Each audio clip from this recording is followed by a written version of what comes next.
I find that smoking 15 to 20 a day is about all I can afford, but I could quite easily smoke much more. I can give it up for a period of about a week to a fortnight, but then I just want more cigarettes and go back onto them again.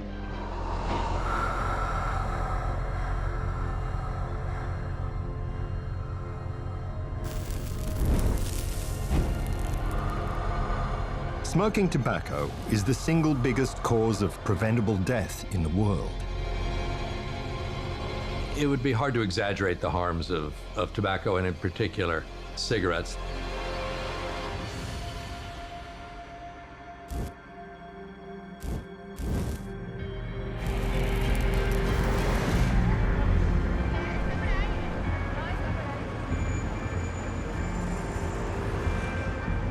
If you use it exactly as the manufacturer intends, it's likely it will kill you.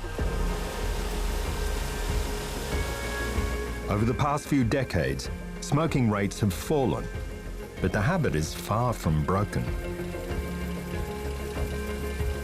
There's about 7 trillion cigarettes smoked every year, and that's enough to make a continuous chain of cigarettes from the Earth to the sun and back, with enough left over for several round trips to Mars. 8 billion people this century will die of smoking cigarettes. But once upon a time, deaths from smoking tobacco were relatively rare. It was even considered a healthy habit. It was considered to be the miracle drug, the panacea, the queen's herb, the royal herb. There are many different names for it, and it was viewed as a cure-all, the panacea. What made tobacco so lethal is a fascinating tale that's part invention, part manipulation, and a whole lot of denial.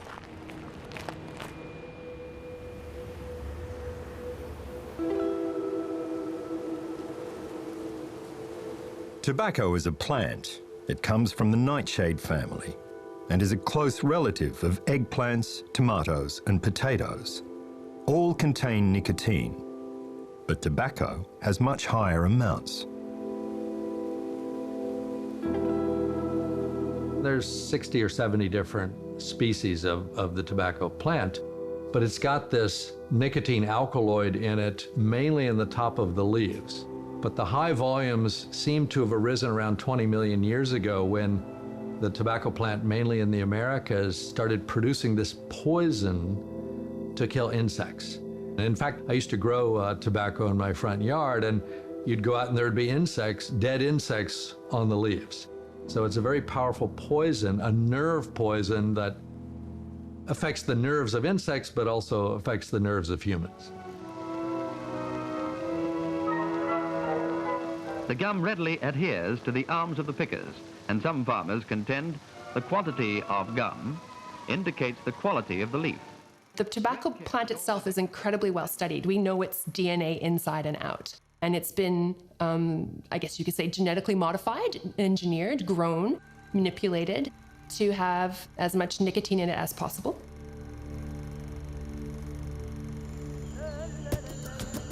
The nerve poison, nicotine, is the reason humans have been growing, chewing, and smoking tobacco for thousands of years. We think around 6,000 years is when the Olmecs in Mesoamerica first started using it. But as a global phenomenon, it's really not until the so-called Columbian Exchange. In the 15th, early 16th century, traders, voyagers start bringing it back. As the golden weed spread throughout the Old World, it found some surprising medicinal uses. And in the 17 and 1800s, the smoke was inserted into the anus in order to revive drowning victims. During the plague, people would smoke to ward off germs, and this actually becomes one of the obstacles to recognizing the harm, is because there was a kind of a common sense that smoke cures meats, fire sterilizes medical instruments. So the idea was, in a sense, you're curing your lungs, you're cleaning your lungs, you're killing the germs in your lungs by bringing smoke deep into the lungs. And so it was actually recommended as a cure for tuberculosis and all manner of diseases, lung diseases in particular.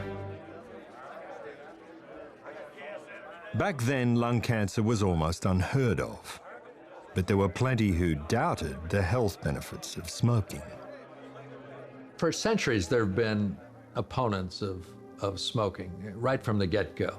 King James I of the King James Bible, he hated tobacco. He called it a diabolical custom and loathsome to the eye, hateful to the nose, the Stygian swamp. I mean, he hated it.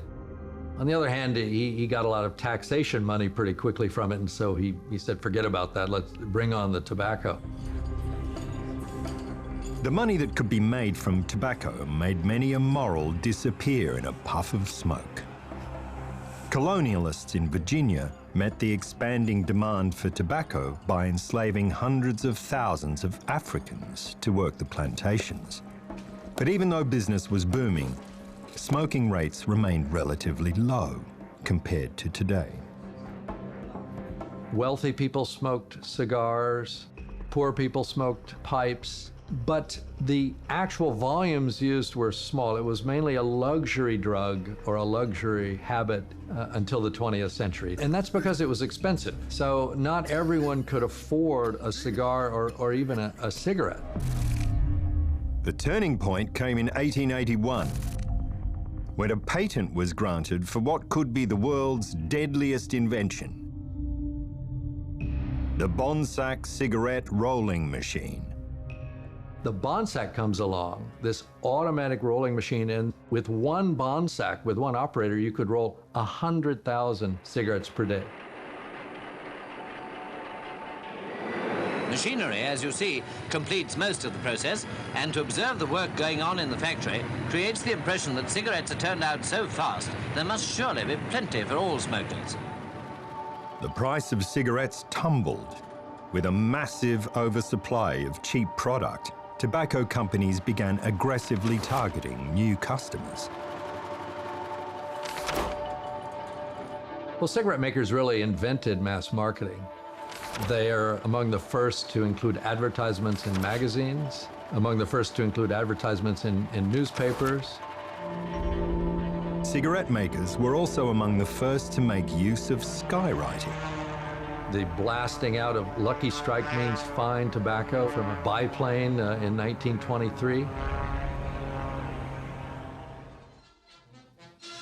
General Sir Alan Hartley inspects a forward area. Not far ahead, his troops are entrenched within a few hundred yards of the enemy lines, and they're in good spirits in spite of cigarettes being in short supply. Advertising enticed new legions of smokers, but nothing compared to the promotional opportunity of war.